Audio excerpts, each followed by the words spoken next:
Web design is a whole new world now that we have tools like Claude Code, Codex, or any of these agentic builders when you pair them up with the right skills. And if you've been paying attention to YouTube, there's every single day new videos of people talking about how to make 10K websites with 3D scrolling animations. That's why everyone's talking about scrolling animation, using something like Higgsfield, creating the video with AI, basically splitting it into frames and then putting it as the background and call it a day. And honestly, the worst part is these videos are super hyped. Like, they're the most basic videos and they make it sound like it's really easy to just build it and instantly you're gonna make 10K by just selling it to some random business. But that's not how it works. And if you really think about it, this only works for certain niches. Like, for example, niches that in which you can have a background of a physical product changing while you scroll. But what about digital products? What about apps? What about web apps? Can they do the same thing? How would that work? Would you drop into Higgsfield something like, hey, this is what my app looks like, animated, make it seem like things are moving around? That's gonna be more complex. And honestly, when it comes to using AI video generators for those kind of things, it's not very reliable. But there's ways around it, and that's why today I want to show you how you can build websites like this one right here, which look very professional and are for digital products, such as web apps, mobile apps. And I'm going to show you the exact step-by-step on how you can get these animations, which are running live on the site. And not only that, but also how you can convert them into scrolling animations. Right now, I'm scrolling and the animation is changing as I scroll. And these are all animations showcasing the app itself. This app right here is a form builder. And sorry if it's in Spanish, but that doesn't matter. You can do the same thing in any language. It's just this landing page, I made it in Spanish. If you're new to the channel, my name is Jose, and I post content on AI tools, testing skills, showing people my use cases so that they can implement them into their business, into their personal life, into any projects that they're working on. With that being said, let's jump right in.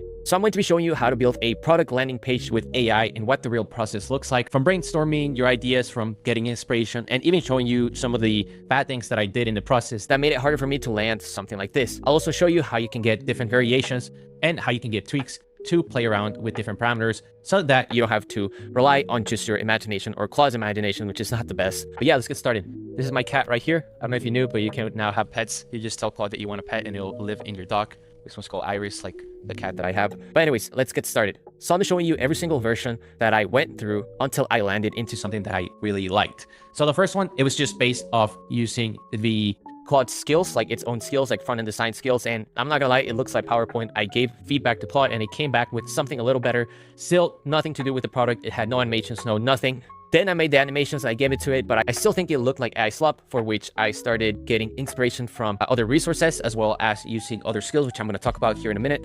And then finally, how I got into 3 different variants. So how did it start? I started off by saying, I need you to help me create this landing page for my product. And funny enough, I thought it was going to be as easy as just saying that and giving the agent my code base for my app so that it knew exactly what the app looks like. But then it came back with this. It looked terrible. It was horrible. We can even see it right here.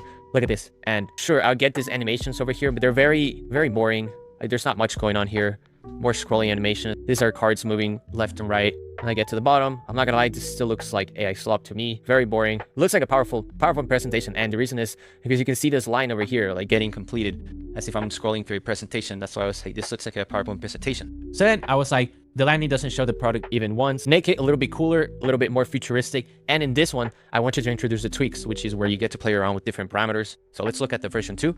This was the second version. This one I can switch into English, which is nice. So you guys actually understand. Wait, I speak Spanish. But to give you guys some context, I'm building an app, I guess it's live now, in which you can create forms. It's called Adapta Forms. So if you go to forms.adapta.ai, this is basically a form builder. Similar to Typeform, it has all the same functionalities, but completely for free. And it's open source, so if you want to host it locally and just customize it to your business, you can do the same thing.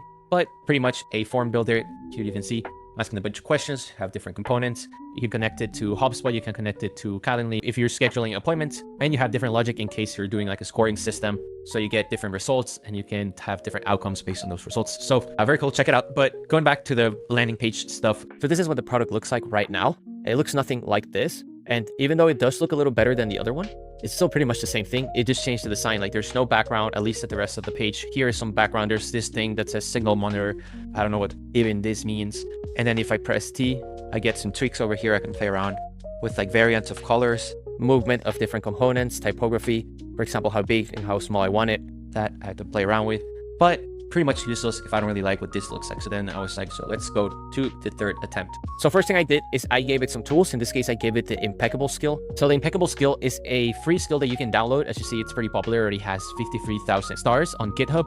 And it basically teaches Claude how to detect AI slop and fix it. So they even have their official site in which they show the before and after of their skill and what their skill actually does. So if I go to designing, I can see different examples, and we can see how the skill itself is able to detect slop. So they do have a CLI, which is really easy to install. You just run this command in your terminal inside the project, and then you get stuff like this in order to detect the slop. And you can see how it goes from slop to something a little bit better. So that's the first thing I did. I gave it a tool. Then I looked for inspiration. This is huge because this gives visual reference to the model to understand what I'm looking for. So I looked into different websites or examples of websites that I could use as reference for this product. And for that, I just went into Pinterest and searched something like premium digital product landing page. I created a folder inside the project and I started dropping in these images, screenshots of these images, so that I could use them as reference. Then the step 3 is adding a little bit of motion in the background. And for this, I use something called 21st.dev. It's a free site where you can go ahead and look for different animations that you can use in your website. So if I go to 21st.dev and I go into backgrounds, I can see different variations of backgrounds. Some of them move. For example, this one, if you move your cursor around it, it will follow it. So if you want something like this in your hero section, then you can come in here and grab ideas from it. So I grabbed a few ideas, and basically how it works is it would have you could either copy all the files, or sometimes it would come in with a prompt. Let's see if I can find one with a prompt. But usually it's easiest you just copy the files, give it to your agent, and you'll go ahead and implement it into your site. So that's the third thing. And then the fourth thing, and the coolest thing in my opinion, is adding animations of what my software or my product actually does using HyperFrames. So if you've never heard about HyperFrames, HyperFrames is a way to give Claude the ability to create videos using HTML, very high quality video that can be used for things like this or for promotional. I've used it before for promotional. So for example, here I can show you this video super quick. I was building an NCP for the company I work for, and I was able to create this video with HyperFrames. I'm just using CapCut right here to add sound, but this is what I created.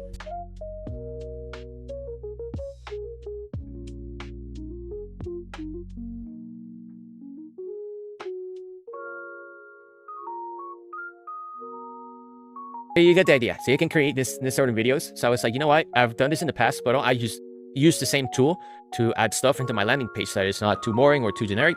So that's what I used. And you can go to hyperframes.dev, and there's a playground here which you can download or remix any of these animations that people have built and use it as a starting point. In this case, I used this one, and then just gave the agent like a starting point on what I was looking for.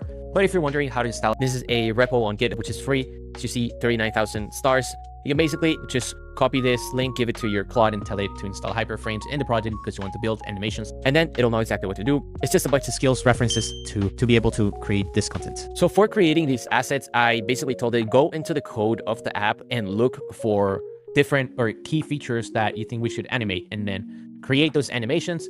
And when you're done, create an artifact or a document in which I can see all these animations one by one, and I could add comments, approve them or not. Maybe I need revisions, where I can put these comments and then give it back to the agent. And I can say, hey, these are the comments that I have for each animation, and then it'll go ahead and fix them. And this is a method that I found like a couple weeks back when I was building the web, where I was like, work on it, then tell me what you fixed, and give me an HTML, like a rubric that I can fill out while testing it. So doing some like human in the loop Q&A, and then with that rubric, I give it back to it and it does the changes. So this is what the asset looks like. So it would show me the different animations. So for example, here we're showing forms, which is the main functionality, you create forms. Then this one was made for logic, so how you can create logic and score the different answers. And so for each one of these, I could, here it's in Spanish again, but I could basically approve it or adjust it, and I would leave a comment like what I want to change. And then when I click on generate report, it will basically generate a whole markdown formatted with all the different revisions that I wrote in here. And then I would copy that markdown, give it back to the agent Claude, and then it would fix everything. But here you can see I have a animation for HubSpot, connecting it to HubSpot, animation for bookings, animation for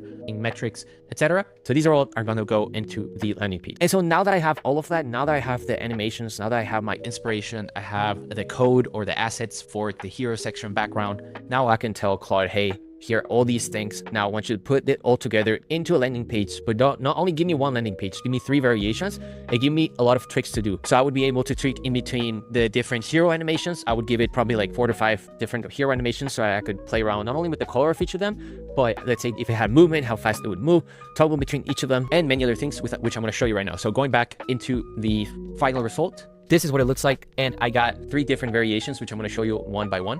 So here's the first one. Again, it's in Spanish, but it's just talking about the forms. We see the first animation.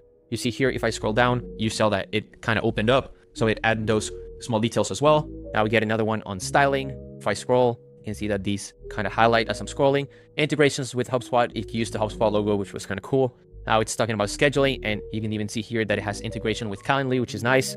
And here's another scrolling animation as I'm scrolling. It's popping up. and now a final one for metrics. So this is much cleaner, and let's open up the tweaks to see what I can work with. So we have some presets here. I guess this just plays around with the glow in the back. I have this other one which adds this hero section animation, which I actually got from 21st.dev. We got waves. This is one of my favorite ones. I think it looks really cool. I also got this from 21st.dev, and I can play around with like the font size, how bold the hero is, the tracking in between the letters, the glowing of the hero, and I can play around, for example, with what separates the hero from the rest of the page. For example, light, just more space, or like a carousel with different features that the app has. And I can do this individually for each one of them. So if I go up here to the next one, I can do the same thing for here. I can a hero background, for example, this one's like fluid. I like this one. This is like very minimalistic and makes it look like very professional for some reason. Again, waves, also one of my favorite ones. This other one, I can change the pixel size, for example, which is kind of cool. So for each one of these, you can play around with different parameters. The parameters change as you change the animation. This one's like a mesh, and this one's just like some fog. So it's nice. And this one, which is my favorite one, I think I've already played around with some tweaks. As you see here in between, I have like some fog gradient, and then I have basic waves animation coming from something like this, which is absolutely terrible. So just to recap really quick what my process on designing these sort of landing pages looks like, we can break it down into 10 steps. So first of all, start with the product truth.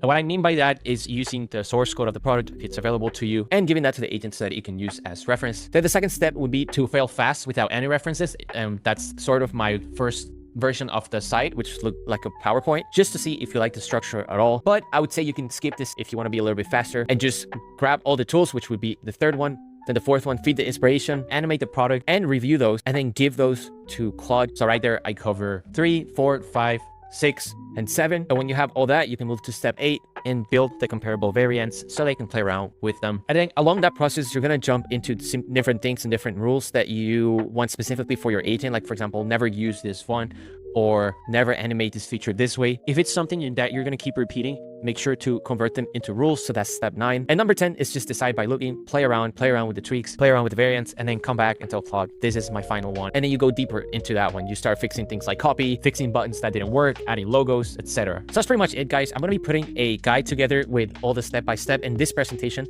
so you guys can take a look at it and use this reference if you want to build your own website for your products. This is all going to be in my school community, which is free. I have a link down below in the description, so feel free to join. And just feel free to be creative when creating these sites. Like right now, I didn't use any like scroll animations, or I didn't use like an AI video generator to generate the hero background and stuff like that. You can definitely do that. You can combine creating the animations with HyperFrames and then using a video for your hero. So when it comes to this sort of things, the sky is the limit. And I would say look for inspiration, because Claude is not very creative. It's just an AI model. So yeah, if you learned something new today and if you enjoyed this video, please leave a like, please subscribe, and I'll see you guys on the next piece.